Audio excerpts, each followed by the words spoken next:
Sir வணக்கம். கோயம்புத்தூர்லேருந்து பேசுகிறேங்க. ஒரு 1.5 வருஷத்துக்கு முன்னாடி உங்ககிட்ட ஒரு ஆலோசனைக்காக வந்திருந்தோம். கொஞ்ச நாளில் எங்களுக்கு குழந்தை இல்லை அப்படின்னு சொல்லிட்டு உங்ககிட்ட ஒரு ஆலோசனைக்கு வந்திருந்தோம். நீங்கள் எங்களுடைய ஜாதகத்தை ஏஎல்பி முறைப்படி நீங்கள் கணிச்சு இன்னும் ஒரு வருஷம் வெயிட் பண்ணுங்கள், இந்த மாதத்தில் உங்களுக்கு கரு உண்டாயிடும்னு சொன்னீங்க. அது உண்டாகிறதுக்கு ஒரு சில வழிபாட்டு தலங்களுக்கெல்லாம் போயிட்டு வர சொன்னீங்க. ஸோ உங்களுடைய ஆலோசனைப்படி நாங்கள் இந்த வேதாரண்யம், திருச்செந்தூர் இதெல்லாம் போயிட்டு வந்தோம். அது சிறப்பாக இருந்தது. இப்போ எங்களுக்கு ஆண் குழந்தை பிறந்திருக்கு. நீங்கள் சொன்ன மாதிரியே அந்த மாதத்தில் கரு உண்டாகி ஆண் குழந்தையாக பிறக்கும்னு சொன்னீங்க. ஆண் குழந்தையாகவே பிறந்திருக்காரு. ரொம்ப சந்தோஷம். ரொம்ப நன்றி காளிமுத்து சார். இந்த ஏஎல்பி முறைப்படி ரொம்ப துல்லியமாக சொன்னீங்க. அது மிகப்பெரிய ஆச்சரியம். ஏஎல்பி உருவாக்கிய அவர் பொது உடைமூர்த்தி ஐயாவுக்கும் ரொம்ப நன்றிங்க. உங்களுக்கும் ரொம்ப நன்றி. தேங்க்யூ.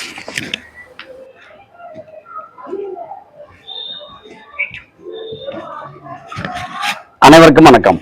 எங்கும் நிறைந்திருக்கும் குருவின் அருளோடும் திருவின் அருளோடும் அட்சலக்கண பத்ததியோட ஸ்ரீ குரு சிவகாசி காளிமுத்து. அட்சலக்கண பத்ததி அப்படிங்கிற ஜோட முறையில் பின்னாடி வருவதை முன்கூடி உணர்த்துகின்ற ஒரு கால கண்ணாடி போல ஏஎல்பி அட்சய லக்ன பத்ததி அப்படிங்கிற ஜோட முறை நமக்கு பயன்படும். அதன் அடிப்படையில் இன்னைக்கு நம்ம ராகு கேது பயிற்சி எதை பற்றி பார்க்க போகிறோம் அப்படின்னா மேச அட்சய லக்னத்திற்கு பார்க்க போகிறோம். நம்ம இது வரைக்கும் பார்த்தீங்கன்னா தனுசு, மகரம், கும்பம், மீனம் அப்படிங்கிற இந்த 4 பாகங்களுக்கு ராகு கேது பயிற்சி போட்டிருக்கோம், சனி பயிற்சி போட்டிருக்கோம். நம்ம லைனில் போய் பாருங்க, சரிங்களா? இப்போ நம்ம மேசத்துக்கு போகிறோம். இப்போ பார்த்தீங்கன்னா 30/5/2025 அப்புறம் பார்த்தீங்கன்னா நம்முடைய ராகு பகவானும் கேது பகவான்களும் மீனத்திலிருந்து ராகு கும்பத்திற்கும், நம்முடைய கண்ணிலிருந்து கேதுவான் சிம்மத்திற்கும் போகிறாங்க. மேச அட்சய லக்னத்திற்கு, சரிங்களா? இது நாள் வரைக்கும் ஒரு சிலர் குழந்தை இல்லாமல் கஷ்டப்பட்டுக்கிட்டு இருந்தாங்க அப்படின்னா அவங்களுக்கு குழந்தை கரு உண்டாகி கிடைப்பதற்கான அற்புதமான காலம். இதை பயன்படுத்திக்கணும். அதுக்கப்புறம் பார்த்தீங்கன்னா திருமணம் சார்ந்த விஷயத்தில் ஒரு ஜாதி விட்டு ஜாதி கல்யாணம் முடிக்கிறது, மதம் விட்டு மதம் கல்யாணம் முடிக்கிறது, இப்படிப்பட்ட தன்மைகள், காதல் அப்படிங்கிறது அதீதமாக இப்போ ஆட்படணும் அப்படின்னு அமைப்பு. அப்படின்னா ஒரு காதலிச்ச வரணையை திருமணம் முடிப்பதற்கான ஒரு சந்தர்ப்ப சூழ்நிலையிலும், இதற்கு முன்னாடி வாழ்க்கையில ஒரு முதல் திருமணத்தில் கசந்த வாழ்க்கையா இருந்தது, கோர்ட் கேஸ், வம்பு வழக்குகள் போயிருந்தது, நாங்கள் வேற 2ஆம் தர திருமணத்திற்கு பார்த்துட்டு இருக்கோம், வரன் கிடைக்கல அப்படின்னு இதற்கு முன்னாடி சொன்னவங்களுக்கு கூட இப்போ ஒரு நல்ல வரன் கிடைக்கும், சரிங்களா? 11ஆம் இடத்துல ராகு பகவான் இருப்பதனாலையும் 5ஆம் இடத்துல கேது பகவான் இருப்பதனாலையும் இவங்களுக்கு சந்தோஷகரமான விஷயங்கள் நடக்கக்கூடிய காலமாக இருக்கும். அப்படின்னா குழந்தை சார்ந்த விஷயத்திற்கு நாம் என்ன திட்டமிடணும் அப்படின்னா, கேது பகவான் 5ஆம் இடத்துல வர்றதுனால நம்ம நம்முடைய அம்மாவின் அம்மா அப்படிம்போம்ல, அதாவது அம்மா பார்த்தா தாத்தா பாட்டி, சரிங்களா? எங்கள் ஊர் பார்த்தீங்கன்னா மாமை மாம்பாம்பாங்க, ஒரு சில வீட்டில் தாத்தா பாட்டிம்பாங்க, சரிங்களா? இந்த மூத்தவர்களோட அவங்களுடைய அனுகிரகத்தை பெறும் பொழுது, அவங்கள்ட்ட ஒரு ஆசீர்வாதம் வாங்கும் பொழுது நம்மளுக்கு விரைவில் நம்மளுக்கு குழந்தை கரு உண்டாகி கிடைப்பதற்கான பிராப்த கூறுகள் அதீதமாக இருக்கும். ஏன் 5ஆம் இடத்துல கேது வர்றாரு.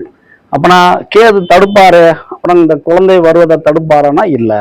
எப்படி குழந்தை செல்வம் அப்படிங்கிற 5ஆம் பாகத்துல கேது வரனால நம்முடைய குலதெய்வம் கோயில்ல ஒரு சின்ன ஒரு நாகம் சம்பந்தமான தெய்வங்கள் ஏதாவது பிரதிஷ்டை பண்ணியிருந்தாங்க அப்படின்னா, சப்த கன்னிகள் அப்படிங்கிற கன்னிமார் தெய்வங்கள் ஏதாவது பிரதிஷ்டை பண்ணியிருந்தாங்க அப்படின்னா, நம்முடைய முன்னோர்கள் வழி உள்ளவங்க ஏதாவது சாமிகள் பிரதிஷ்டை பண்ணியிருப்பாங்களா, அந்த தெய்வங்களை வழிபாடு பண்ணும் பொழுது நம்மளுக்கு இந்த குழந்தை செல்வம் வேகமாக கிடைக்கும். அதே மாதிரி பார்த்தீங்கன்னா நம்ம ரெகுலராக போய் செக்அப் பண்ணிட்டு இருக்கிற ஒரு ஆஸ்பத்திரியில மாறி போய் கிறிஸ்தவ ஆஸ்பத்திரியில போய் ட்ரீட்மெண்ட் பார்க்குறப்பையும் நம்மளுக்கு கிடைக்கும், சரிங்களா? அதாவது மாற்று மதம், கிறிஸ்தவங்க இல்லை முஸ்லீம், இப்படியாவது நீங்கள் மாறிக்கிடணும். இப்படி மாறும் பொழுது நம்மளுக்கு விரைவில் குழந்தை செல்வம் கிடைக்கும். புரியணும். ஒரு சிலர் தன்னை அறியாம ஷேர் மார்க்கெட் சம்பந்தமான விஷயங்கள்ல இவங்க பணம் டம்ப் பண்ணுவாங்க. முக்கியமாக 5ஆம் இடத்துல கேது இருக்கனால www. அப்படிங்கிற மாதிரி வலைத்தளம் சம்பந்தமான, ஆன்லைன் சம்பந்தமான, இப்படிப்பட்ட இதில் பங்கு சந்தையில், நம்மளுடைய கம்ப்யூட்டர் சார்ந்த, சரிங்களா, இப்படிப்பட்ட தொலைதூரம் சார்ந்த ஒரு சில விஷயங்களை இவங்க பணம் டம்ப் பண்ணணும் அப்படிங்கிற சிந்தனையும் அதிகமாக இருக்கும், சரிங்களா? இப்படி இருக்கிறப்ப 10ஆம் இடத்திற்கு அப்படியே 8, 9, 10 இந்த 10ஆம் இடத்திற்கு கேது பகவான் 8ஆம் இடத்துல இருக்கிறனால நம்ம வந்து நம்ம வேலை பார்க்குற இடத்துல கொஞ்சம் உருவத்தோட்டத்துல குள்ளமானவங்க, சாமி வழிபாடு பண்றவங்க, ஒரு கிறிஸ்தவ மதத்தை சேர்ந்தவங்க, ஒரு பெண்ணா இருந்தாங்கன்னா தலைமுடி சுருட்டையா இருக்கிற பெண்கள் இப்படி யாராவது இருந்தாங்கன்னா அவங்ககிட்ட கவனமாக இருக்கணும் அப்படின்னு வந்து நம்ம புரிஞ்சுக்கணும். அதுக்கப்புறம் பார்த்தீங்க அப்படின்னா இந்த 6ஆம் இடம், இந்த அட்சலக்னத்திற்கு 6ஆம் இடத்திற்கு 12ஆம் இடத்துல கேது பகவான் இருக்கிறதுனால கடன் சார்ந்த விரயங்கள், நோய் சார்ந்த விரயங்களாக போகின்றது. ஒரு சிலர் பார்த்தீங்கன்னா குழந்தைக்கான மருத்துவமனை விரயங்கள் கூட நம்ம எடுத்துக்கலாம். ஏதோ ஒரு செயல் செய்யணும்னு இருக்குது, சரிங்களா, அந்த செயல் நடக்கட்டும். மருந்து மாத்திரை வைத்தியம், கடன் சார்ந்த விரயங்கள், வயிறு வலி சார்ந்த விரயங்கள் அப்படிங்கிறது போகும் அப்படிங்கிறத உணர்ந்துக்கணும்.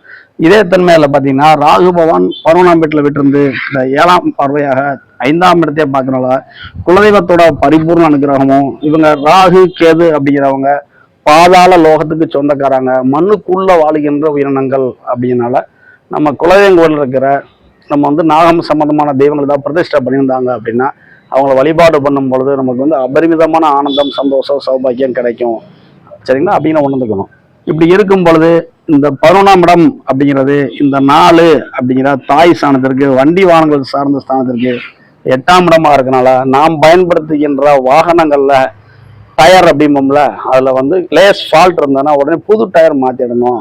அதாவது கருப்பு கலர்ல உள்ள பொருள் என்ன அப்படின்னா ராகு, சரிங்களா, கருநாகம் அப்படின்னு வந்து நம்மளுடைய ராகு பவன் ஆயிடுவார். அப்புறம் வாகனங்கள்ல இருக்கிறது கருமையான அதிகமான பொருள்னா கருப்பு கலர்ல டயரு. அப்புறம் அந்த டயர் தேய்மானமானா உடனே மாத்திடணும். அந்த வாகனங்கள் இருக்க டயர்ல வந்து காற்று கரெக்டாக இருக்கான்னு செக் பண்ணிக்கணும். அப்படின்னா ஒரு பிரச்சனை வருது வண்டி வாகனங்கள்ல அப்படின்னா அது எதன் மூலமாக உருவாகும் அப்படின்னா காற்றின் மூலமாக உருவாகும்.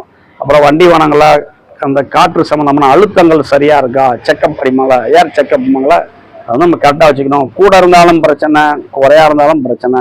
கூட இருந்தால் டம்னு வெடிச்சிரும், குறையா இருந்தால் பஞ்சர் ஆகிடும், கவனமாக இருந்துக்கணும். அப்புறம் 4 அப்படிங்கிற இடத்துக்கு இது வந்து 8ஆம் இடம் ஆயிடுது. அதே மாதிரி 6 அப்படிங்கிற நோய் ஸ்தானத்திற்கு இது வந்து 6ஆம் இடம் ஆயிடுது. அப்படின்னா கடன் நோய் அப்படிங்கிறது சந்தோஷகரமான விஷயத்திற்காக உருவாகும் அப்படிங்கிறதையும் சொல்றாங்க. அப்படின்னா பொதுவாக நம்ம என்ன செய்யணும், இதெல்லாம் முத்தாய்ப்பான விஷயம் என்னன்னா 5ல கேது நல்ல தன்மையில் நடக்கும். நம்மளோட ஆள் மனம், தியானம், யோகா இப்படிப்பட்ட விஷயங்களை நம்ம வந்து செஞ்சுக்கலாம். கேது அப்படின்னா ஆன்மீக வழிபாடு, அளவுக்கு அதிகமான ஆன்மீக அருளாற்றல் வந்து அள்ளி கொடுத்துருவாங்க. ராகுவான் 11ஆம் இடத்துல இருக்கிறாரு, அவர் வந்து போகக்காரகன். அப்படின்னா சந்தோஷகரமான விஷயங்கள், சரிங்களா. ஒரு சிலர் பார்த்தீங்கன்னா அவங்க இதனால் வரைக்கும் எதெல்லாம் சந்தோஷம் நினைச்சாங்களோ, எனக்கு நிறைய பணம் கிடைச்சா சந்தோஷங்க, எனக்கு வந்து என் மனைவியை நானும் ரொம்ப அன்பா அந்யோன்யமா இருந்தால் எனக்கு சந்தோஷங்க அப்படின்னு என் மனது எதை சந்தோஷம் என்று நான் நினைக்கிறேனோ, என் பிள்ளை நல்லா படித்தா சந்தோஷங்க, என் பையன் நல்லா வெளிநாடு போனால் சந்தோஷங்க அப்படின்னு நம்ம சொல்லுவோம்ல, என் மகனும் மருமகளும் நல்லா இருந்தால் சந்தோஷங்க அப்படின்னு நினைப்போம். அப்போ நம்மளுக்கு எது சந்தோஷம் நாம் நினைக்கிறோமோ அந்த சந்தோஷத்தை ராகு கொடுப்பாரு அப்படின்னு புரிஞ்சுக்கணும். அப்படின்னா இந்த ராகு எது பவன்கள் நம்ம வழிபாடு பண்ணும் பொழுது நம்ம வாழ்க்கை நிலை வந்து பெரிய அளவில் முன்னேறும் அப்படின்னு உணர்ந்துக்கணும். அப்படின்னா இப்போ கொஞ்ச நேரத்துக்கு முன்னாடி பார்த்தீங்கன்னா குரல் பதிவு ஒன்று போட்டிருந்தோம். அது வந்து பார்த்தீங்கன்னா நம்ம மாதிரி ஏஎல்பி படித்தவங்க தான், சரிங்களா. அவங்க மனைவிக்கு வந்து அவங்க கணவன் மனைவி இருவருமே நம்மகிட்ட ஜாதகம் பார்த்துருந்தாங்க, சரிங்களா. அவங்களுக்கு வந்து குழந்தை செல்வம் வந்து கிடைக்கும் அப்படின்னு வந்து சொல்லியிருந்தோம். அதன் அடிப்படையில் பார்த்தீங்கன்னா இவங்களுக்கு வந்து இன்னைக்கு தேதி வந்து 24ஆம் தேதி 20ஆம் தேதி அவங்களுக்கு வந்து காலையில் வந்து குழந்தை கிடைச்சிருக்கு, ஒரு ஆம்பளை பையன் கிடைச்சிருக்கிறாங்க, சரிங்களா. அவங்களுக்கு வந்து சிம்ம இயல்பிலிருந்து கன்னி இயல்பியாக மாறும் பொழுது நம்மளுக்கு வந்து குழந்தை செல்வம் கிடைக்கும். அது வரைக்கும் கொஞ்சம் போருங்க அப்படின்னு கோயில் சார்ந்த வழிபாட்டு முறைகளை வந்து சொல்லியிருந்தோம். அதை அவங்க கரெக்டாக ஃபாலோ பண்ணாங்க. அதன் அடிப்படையில் வந்து கடவுளுடைய அருளால் அவங்களுக்கு வந்து நல்லபடியாக குழந்தை கிடைச்சிருக்கு. அது வந்து ரொம்ப சந்தோஷத்தின் மிகுதியாக அவங்க வந்து வாய்ஸ் நோட்டு போட்டிருந்தாங்க. அதை வந்து நம்ம இந்த வீடியோ தொகுப்புக்கு முன்னாடி மகிழ்ச்சியின் குரல் அப்படின்னு வெளியிட்டிருந்தோம். இப்போ நம்ம ஏன் சொல்கிறோம் அப்படின்னா ஒரு சிலருக்கு ஒரே ஆஸ்பத்திரியில் பார்க்காம வேற ஆஸ்பத்திரியை மாற்றினா குழந்தை உண்டு அப்படின்னு நம்ம புரிஞ்சுக்கணும். அதை இடம்பெயர்தல். ஒரு சிலருக்கு உள்ளூர் ஆஸ்பத்திரியில் பார்க்காம ஒரு 20 கிலோமீட்டர் தாண்டி பக்கத்துக்கு வேற ஒரு ஆஸ்பத்திரி ட்ரீட்மெண்ட் பார்த்தா குழந்தை இருக்கும் அப்படின்னா ஒவ்வொரு ஆளுக்கு அவரோட ஜாதக நிலைன்னு அறிந்து இந்த நேரத்தில் இப்படி குழந்தை பிடிக்கும், என்னென்ன செயல்முறைகளை செய்யுங்க அப்படிங்கிறப்ப நமக்கு வந்து திருமணம் ஆகி கொஞ்சம் காலம் ஆச்சு குழந்தை இல்லையா கவலைப்படுறவங்களுக்கு கூட குழந்தை கிடைக்கும். கோச்சார கிரக அடிப்படையில் நமக்கு வந்து குழந்தை செல்வம் கிடைக்கும் அப்படின்னு வந்து நம்ம புரிஞ்சுக்கணும். அப்படின்னா இந்த கேது பகவான் 6ல இருந்து இங்கே 5க்கு வரதுனால குழந்தை இல்லாத தந்தைகள் நிறைய பேருக்கு குழந்தை செல்வங்கள் வந்து அள்ளி கொடுக்க போறாங்க அப்படின்னு நீங்க புரிஞ்சுக்கணும், சரிங்களா. இப்படி பண்ணி அற்புதமான ஜோட முறை. மகிழ்ச்சி அப்படிங்கிறது இவங்களுக்கு குழந்தை மூலமா வரன்றிருக்கு. ஒவ்வொரு ஆளுக்கு ஒரு மாதிரி தன்மைகள் மாறுபடும். அப்படிங்கிற அந்த ராகு பயிற்சி மேச அட்சலகனம் கொண்டவங்களுக்கு நல்ல தமிழ் இயங்க போகின்றார் அப்படின்னு புரிஞ்சுக்கணும். இப்படி இருக்கும் பொழுது மேச அச்சலக்கணத்திற்கு 1-8க்கு ஆதிபத்தியம் பெற்றவர் யாருன்னா செவ்வாய். அப்பனா ஜாதகரையே பிரச்சனைகளை கொண்டு வருவார் அப்படின்னா ரொம்ப முக்கியமான சூட்சமம். அப்பனா நம்முடைய கோச்சாரங்கள் ராகு எதுக்கு நல்லா சப்போர்ட் பண்ணிக்கிட்டு இருந்தாலும் சுய ஜாதகத்தில் இருக்கிற செவ்வாய் பவன் நிலையறிந்து இவங்களுடைய ஜாதகம் ப்ளஸ்ஸாக போகுதா மைனஸாக போவாங்களா செக் பண்ணிக்கணும். ஆனால் கோச்சார ரீதியாக இவங்களுக்கு கிரகங்கள் வந்து நல்ல நிலையில் போகிறாங்க ராகு எது அப்படின்னு உணர்ந்துக்கணும். சரிங்களா? அதே மாதிரி சனி பவன் எங்கே போகிறாங்க, இவங்க அச்சலக்கணத்துக்கு 12ஆம் இடத்துல வர்றாங்க. அதாங்களா இந்த மாதம் 21ஆம் தேதிக்கு மேலே. அப்புறம் விரயங்கள் சந்திக்கணும் அப்படிங்கிற பிராப்த பொருளும் இருக்குது. அப்புறம் நம்ம செய்கின்ற விரயங்கள் ஒரு நல்ல சுபமுதலீடாக நம்ம வந்து உருமாற்றிக்கிடணும் அப்படிங்கிறதும் இந்த ராகு எது நல்ல இடத்துல இருக்கிறனால இவங்களுக்கு வந்து இந்த 1.5 ஆண்டு காலங்கள் வந்து நல்ல வசந்த காலமாக இருக்கும் அப்படிங்கிறதையும் அந்த வசந்த காலத்திற்கான திட்டமிடுதலை எதிர்கால முதலீடுகளை நாம் சரியாக டம்ப் பண்ணும் பொழுது இந்த அச்சலக்கணத்திற்கு 10 பருவனுக்கு ஆதிபத்தியம் பெற்ற சனி அப்படிங்கிறனால நல்லபடியாக திட்டமிட்டு நல்லபடியாக விரயங்கள் செய்து வாழ்க்கையில் நல்லபடியாக முன்னேறணும் அப்படின்னு வந்து மேச அச்சலக்கணம் கொண்டவங்களுக்கு நம்ம வந்து ஒரு பாயிண்டாக சொல்கிறோம். அப்படி இருக்கிறனால நாம் சொல்லுகின்ற பலன்கள் ஏஎல்பி அப்படிங்கிற முறையில் வந்து மிக துல்லியமாக சரியாக இருக்கும் அப்படிங்கிறத நீங்கள் வந்துக்கோங்க. சரிங்களா? இப்படிப்பட்ட அற்புதமான ஜோட முறையை உருவாக்கிய நமது ஆசிரியர் உயர்ந்திரு பௌடமூர்த்தியாவுக்கு நன்றி சொல்லுவோம். ஒரு பாயிண்ட்டை சொல்ல மறந்துட்டேன். இப்போ நம்மகிட்ட குழந்தை பிறந்துச்சுன்னு சொல்லி வாய்ஸ் நோட் போட்டாங்களா, அவங்க வீட்டுக்கு வந்து நம்மளுடைய ஆசிரியர் உயர்ந்திரு பௌடமூர்த்தி ஐயா வந்து போயிருந்தாங்க. அப்படி போயிருந்த பொழுது அவங்க ஐயா குழந்தைக்காக நாங்கள் மருந்து மாத்திரை பார்த்துருக்கோம், எங்களுக்கு ஒரு குழந்தை செல்வம் வேணும். அப்புறம் அவங்க காலில் விழுந்து ஆசீர்வாதம் வாங்கினாங்க. அப்புறம் அவங்களுக்கு வந்து பார்த்தீங்கன்னா குருவின் அனுகிரகம் கிடைச்சது. அதே நேரத்தில் பார்த்தீங்கன்னா அவர் சொன்ன வார்த்தை என்னன்னா, அவங்க வீட்டில் வந்து மீன் தொட்டி இருந்தது. அப்புறம் இந்த மீன் வந்து அடைச்சி வச்சாங்க, போய் ஆற்றுல குளத்துல விட்டுருங்கய்யா, உங்கள் வாழ்க்கையில் அடைப்பட்ட மாதிரி இருக்கிற ஒரு தன்மை மாறி வசந்த காலம் வரும் அப்படின்னாங்க.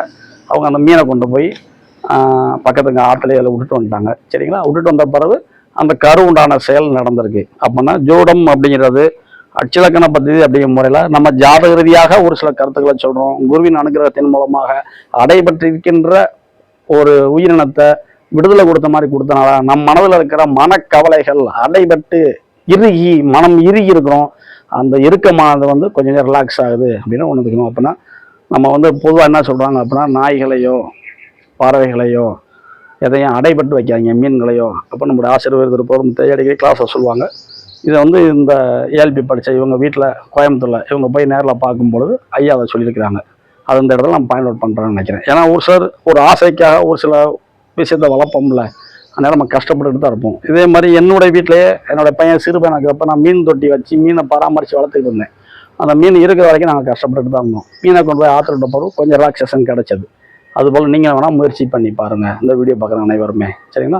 அப்புறம் மேச அச்சலக்கணம் கொண்டவங்களுக்கு சின்ன சின்ன குறைபாடுகள் அந்தந்த பாவகத்துக்கு இருந்தாலும், நம்ம சொன்னோம்ல 10ஆம் பாவத்துக்கு 8ல் இருக்கிறது, 4ஆம் பாவத்துக்கு 8ல் ராகு அப்படின்றதுனாலும் சின்ன சின்ன பிரச்சனைகள் நமக்கு இருக்கும்.